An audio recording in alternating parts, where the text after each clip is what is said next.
بسم الله الرحمن الرحيم. الحمد لله والصلاة والسلام على سيدنا محمد وعلى آله وأصحابه أجمعين.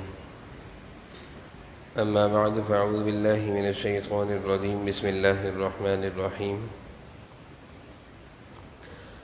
سورة أنزلناها وفرضناها وأنزلنا فيها آيات بينات لعلكم تذكرون.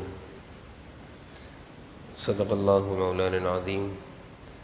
اللهم صل على سيدنا ومولانا محمد وعلى آل سيدنا ومولانا محمد وبارك وسلم.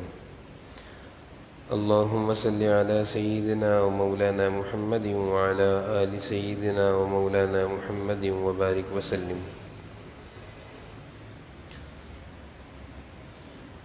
میرے قابل احترام بزرگوں اور عزیز بھائیوں، قرآن کریم کی سورۃ النور کی پہلی آیت کی تلاوت کی ہے۔ اس آیت اور اس سورت کا نزول انداز اللہ تعالیٰ نے اور سورتوں سے مختلف رکھا ہے۔ اس سورت کو نازل کرتے ہوئے اس کا آغاز اللہ تعالیٰ یوں فرما رہے ہیں، سورۃ انزلناہا، یہ ایک ایسی سورت ہے جو ہم نے نازل کی ہے۔ وفرضناہا، اور اس کے احکامات کو ہم نے فرض کیا ہے، ہم نے مقرر کیا ہے۔ وانزلنا فیہا آیات بینات لعلکم تذکرون، اور بہت ساری نشانیاں ہم نے اس سورت میں اتاری ہیں، بہت سارے احکامات، بہت ساری نصیحتیں، تاکہ تم اس سورت کو سمجھو، نصیحت حاصل کرو۔ قرآن کریم کی بے شمار صورتیں ہیں۔ اکثر صورتوں کا آغاز الف لام میم تلک آیات الکتاب المبین اس طرح ہوا ہے، الف لام را حامیم، یا ایھا النبی، یا یسبح اور سبح سے ہوا ہے۔ لیکن یہ 18ویں سپارے کی سورہ نور، اس کا آغاز اللہ فرما رہے ہیں سورۃ انزلناہا، ہم نے یہ سورت نازل کی ہے۔ اس کے احکامات، اس میں جو احکامات اور نصیحتیں اور نشانیاں، وہ سب ہماری نازل کردہ ہیں۔ مفسرین نے اس آیت کے ضمن میں کہ اللہ تعالیٰ نے انداز کیوں تبدیل کیا، یہ بیان فرمایا ہے کہ اس صورت میں اللہ تعالیٰ نے معاشرتی حقوق، عفت اور پاک دامنی کے اصول، حیا، شرم، گھریلو زندگی کا ماحول، معاشرتی زندگی کا ماحول کیسے بہتر بن سکتا ہے، یہ سارے گھریلو احکامات، معاشرتی احکامات، میاں بیوی کی زندگی کے حقوق اللہ تعالیٰ نے اس صورت میں بہت وضاحت سے بیان فرمائے ہیں۔ اسی وجہ سے اللہ تعالیٰ نے اس صورت کا نزول اس طرح کیا کہ ہمارے احکام ہیں، ہمارے مقرر کردہ احکامات ہیں۔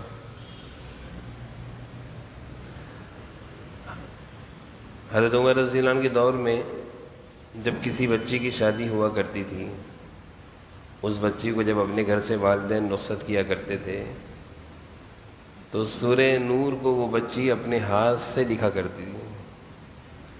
پوری سورہ نور وہ بچی اپنے ہاتھ سے لکھا کرتی تھی، تاکہ بچی اپنے گھر سے رخصت ہو رہی ہے، گھریلو زندگی گزارنے کے اصول اس کو پتہ چلیں، حیا، شرم، عفت، پاک دامنی اس کا مزاج بن جائے، اس کی طبیعت بن جائے۔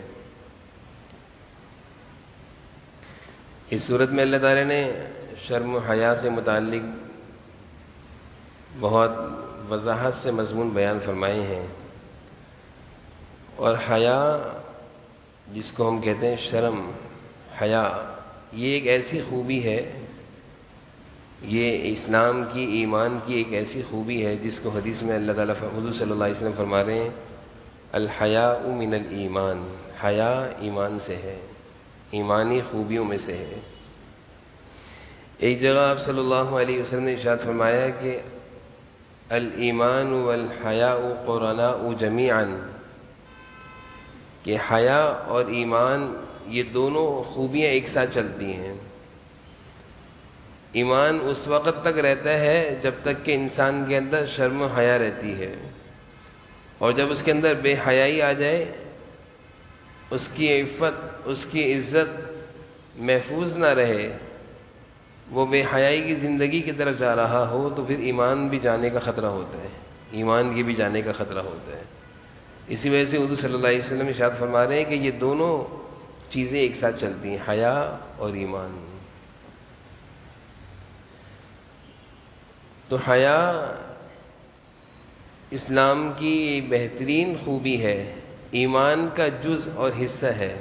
اللہ تعالیٰ نے اس حیا کو ایمان والوں کے ساتھ جوڑ دیا، اور اس حیا کا بہت بڑا حصہ اللہ تعالیٰ نے عورتوں کے اندر رکھ دیا ہے۔ مرد بھی با حیا ہو، عورت بھی با حیا ہو، تو پھر گھریلو زندگی اچھی چلا کرتی ہے، پھر معاشرے میں بے حیائی والے کام نہیں ہوا کرتے۔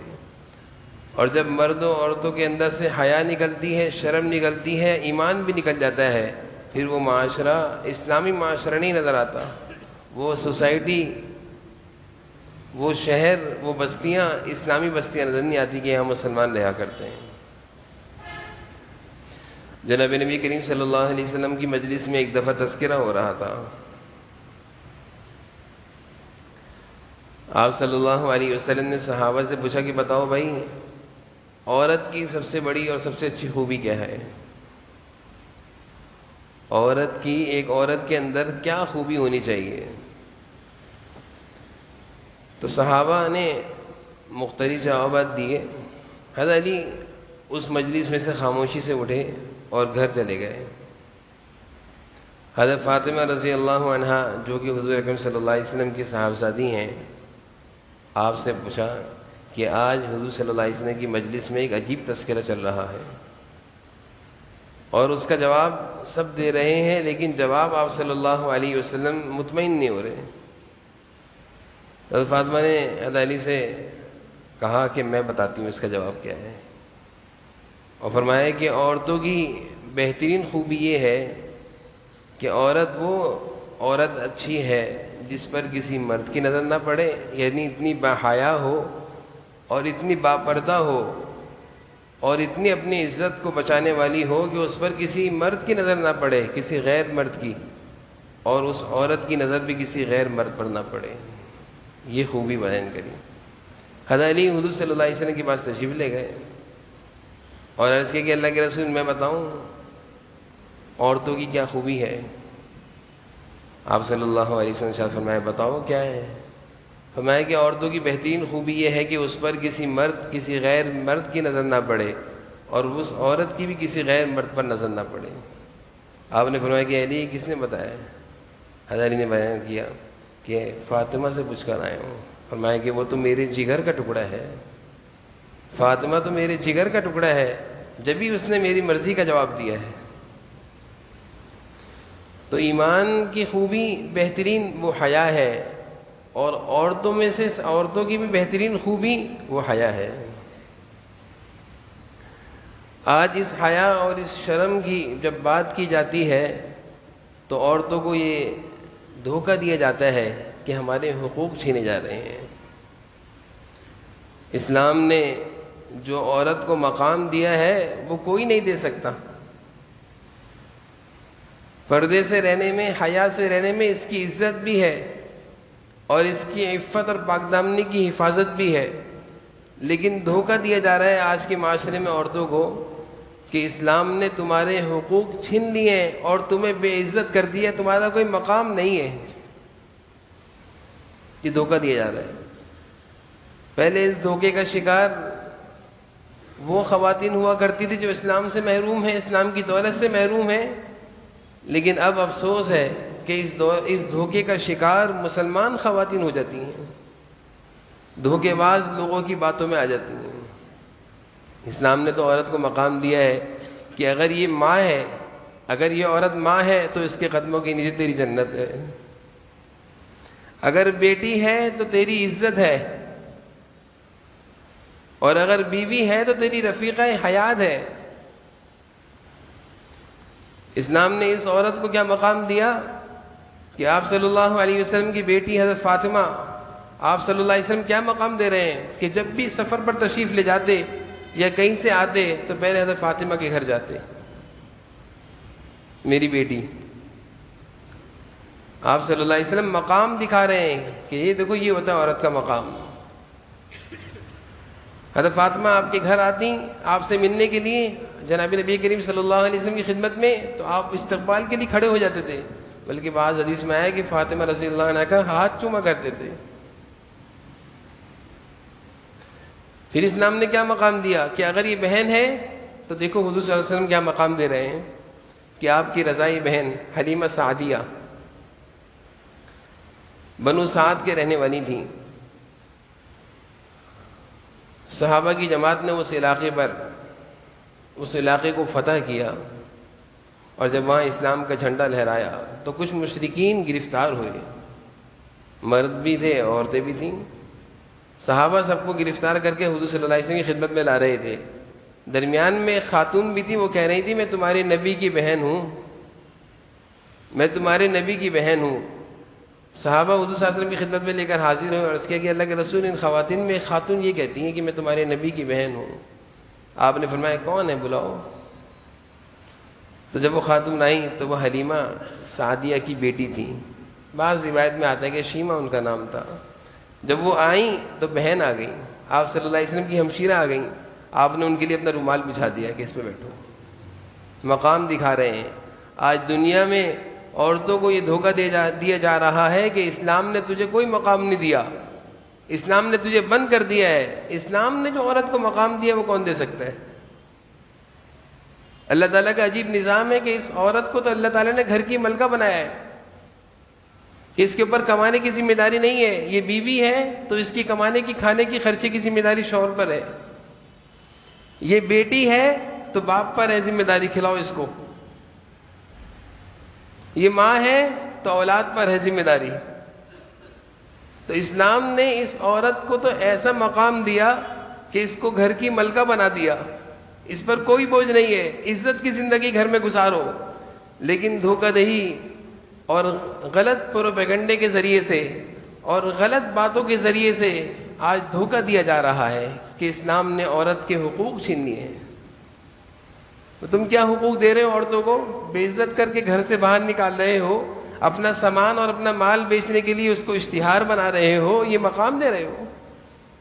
لوگوں کی حویس نگاہیں، گندی نگاہوں سے مرد ان کو دیکھتے ہیں اور مردوں کی وہ خدمت کرتی ہیں، تو یہ مقام دیا ہے، اس میں عزت ہے عورت کے لیے۔ جو مقام اللہ اور اس کے رسول اس عورت کو دے سکتے ہیں وہ کوئی نہیں دے سکتا۔ دھوکہ ہے۔ ایک موقع پر خواتین آئیں اور آپ صلی اللہ علیہ وسلم کی خدمت میں عرض کیا صحابیات نے کہ مردوں کا تذکرہ ہے قرآن میں، عورتوں کا تذکرہ نہیں ہے۔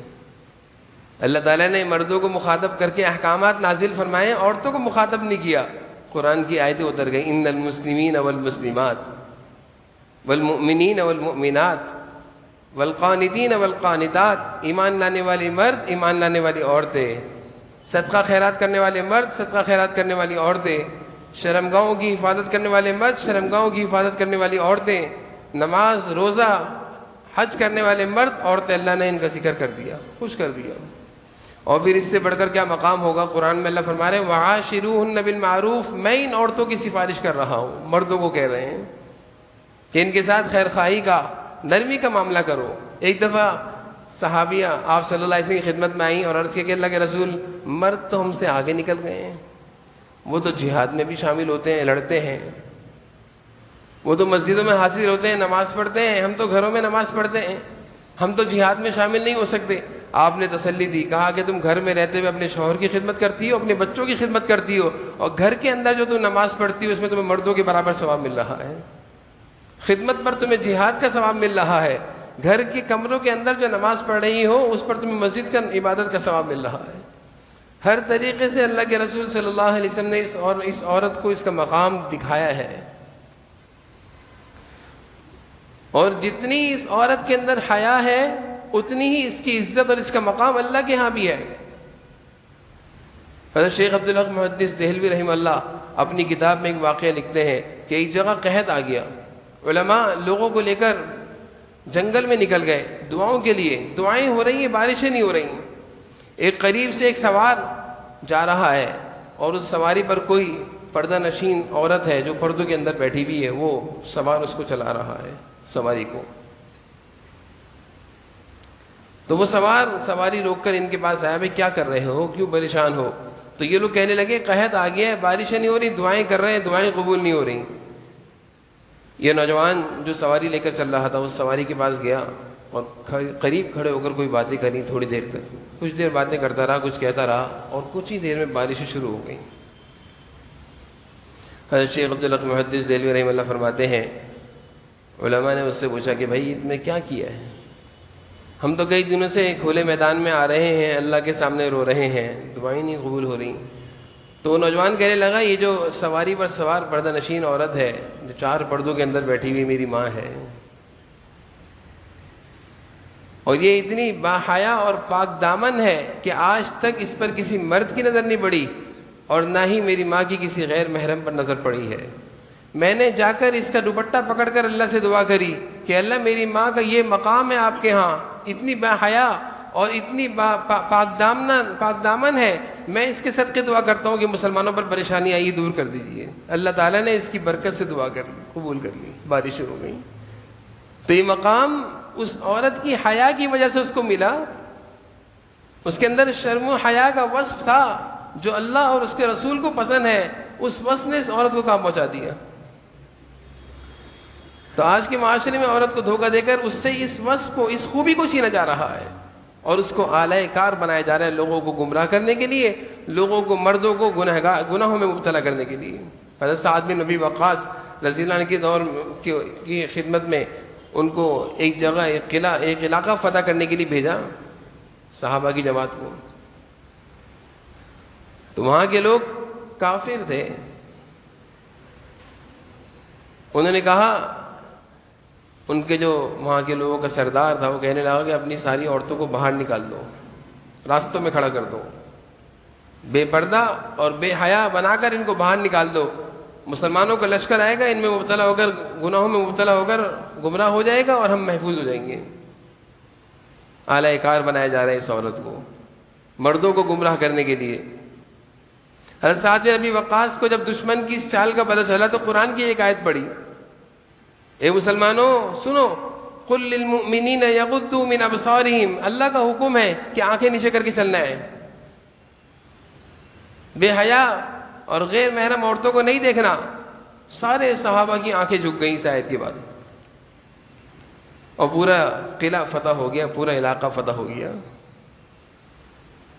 تو اللہ تعالیٰ نے اس عورت کو جو مقام دیا ہے، اس مقام کو آج کے دور میں چھینا جا رہا ہے، اور اس مقام کو چھیننے کی وجہ سے آج یہ عورت جگہ جگہ رسوا ہو رہی ہے، بے عزت ہو رہی ہے۔